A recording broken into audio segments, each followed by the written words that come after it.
दीर्घ 24 वर्ष पर आमर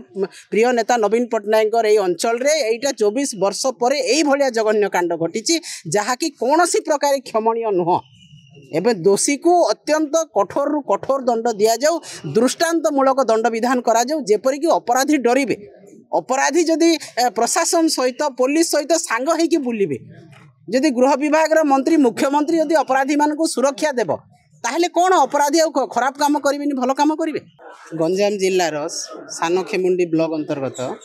खलिंगी गाँव में जो अभावनीय घटना जो संवेदनशील मर्मान्तुत जघन्य हत्या एवं दुष्कर्म शिकार होता जो झी आम से स्थान को आसलु एवं आमर पूर्वतन मुख्यमंत्री तथा विरोधी दलर नेता नवीन पट्टनायक महोदय गोटे फैक्ट फाइंडिंग टीम आज पठे विजु जनता दल से अच्छा आमर पूर्वतन सांसद राजश्री मल्लिक मैडम अच्छा आमर अच्छा लोपामुद्रा बक्सीपात्र आमर भौणी सुलक्षणा अच्छा भौणी रंजिता अच्छा आमर मेयर अच्छा आमर च्याऊ पट्टनायक सार अच्छा जिला सभापति एवं समस्त आमर जो अंजलि भौणी अच्छा जी जिला परिषद प्रेसिडेंट आमर जिला परिषद सभ्या अच्छा आमर कॉर्पोरेटर भौणी मैंने अच्छा समस्त को आज आमर पूर्वतन मुख्यमंत्री पठे ये जे कौन स्थिति अनुध्यान करने कौन हो संपूर्ण भाव में देखा करने पाटपुर गलु आम माँ बापा को भी देखा कलु आज भी अजा सहित देखा कलु एवं ग्रामवासी अनेक तथ्य आम शुणिलु एवं निश्चित भाव में यह जघन्यरू अति जघन्य कांड गोटे साधारण चारि वर्षर छुआ झील को लेकिन दुष्कर्म करके हत्या करवा यू रेयर रु रेयर केस एवं जो दोषी आज ये कम करी खाली थाना को लेकिन बसैवा एवं तार पछपटे से कौन कर पछपटे किए अच्छी से कौन पर कला एते बड़ कांड कला परे ताकू पुलिस प्रशासन एपर्यंत ताऊपर अति दृष्टांतमूलक किसी दंड विधान करना तेणु आमको मर्माहत करी दुखित करी मत केवल नुह आज गंजाम जिला एवं पाटपुर खलिंगी गाँव समस्त को आज मर्माहत करी कथा जे पुलिस प्रशासन कौन करुच्ची गृह विभाग कौन कर माननीय मुख्यमंत्री कौन कर मुख्यमंत्री आसी ब्रह्मपुर को बुढ़ी ठाकुराणी पूजा 20 किलोमीटर दूर खलिंगी गाँ से आसी पारे नहीं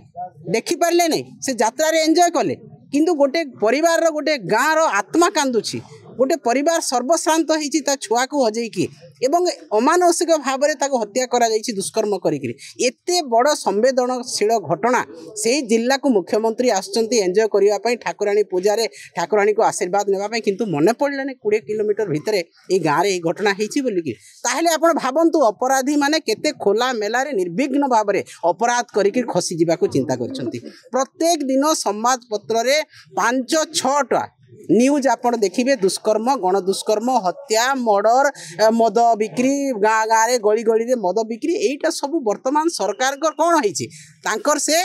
माने अपॉर्चुनिटी से माने पाई जो अच्छा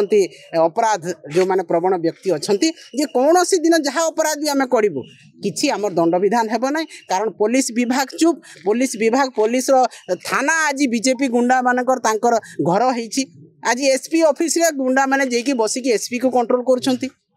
आज प्रशासन काठपुतली भाया काम करुच्ची बीजेपी तेणु यही भाया अपराध प्रवणता ओडिशा रे बढ़ी बढ़ी जाइए एवं गंजाम जिले में मु भावुची एटा प्रथम घटना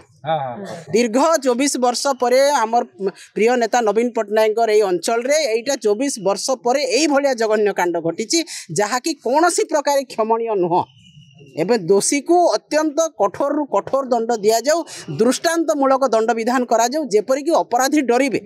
अपराधी जदि प्रशासन सहित पुलिस सहित सांग होइकी बुलिबे जदि गृह विभाग मंत्री मुख्यमंत्री जदि अपराधी मानक सुरक्षा देव ताहले कौन अपराधी खराब काम करें भल काम करेंगे एवं जो मुख्यमंत्री सब बेले महिला कथा कहते जो दल कहूँ महिला को आम सुरक्षा देवु कुआड़े गला सुरक्षा आज 10 मास भितर पाखापाखि 100-200 महिला दुष्कर्म शिकार हेले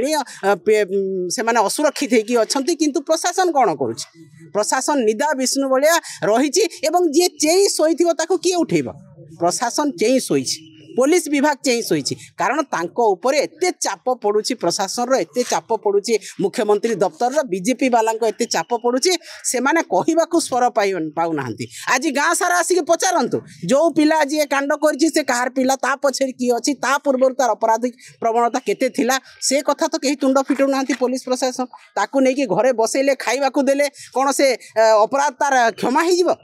ताकू कठोर रु कठोर दंड दिया जाऊ एवं निश्चित भाव में आमे काली ह्यूमन राइट्स कमिशन पाखु जाऊँ यही कथार तदंत भार देवाई एवं से पुंखानुपुंख आलोचना करी पुंखानुपुंख तदंत करी किपरि भाव में दोषी फांसी दंड पाइब ता उपरे सरकार चिंता रखंतु एवं आजिठु पूर्वर जहाँ केस होती किंबा परे जहाँ केस होगापाई जाऊँगी ताकू कहीं मध्य क्षमा देवे ना आम निश्चित भाव में राजरास्तार बाहर की लड़ाई करूँ नारी सब बड़े असुरक्षित रहा महिला मान दुष्कर्म करागला महिला मान रास्तार अपमानित करागला असुरक्षित आज एवं आज जनसाधारण असुरक्षित है प्रत्येक दिन मर्डर राजधानी आरंभ कर आपण कोरापुट पर्यंत प्रत्येक दिन मर्डर आज भी चिकिटी मर्डर होती खबर पाइल तो यहाँ कौन प्रशासन सबुबले अपराध को से माने दौरान प्रश्रय दौरान एवं निश्चित भाव में आगामी दिन में आंदोलन आहरी जोरदार हेबो एवं महिला साधारण जनता किपरि सुरक्षित हेबे मुख्यमंत्री निजे दायित्व नियंतु नहले से इस्तीफा दियंतु।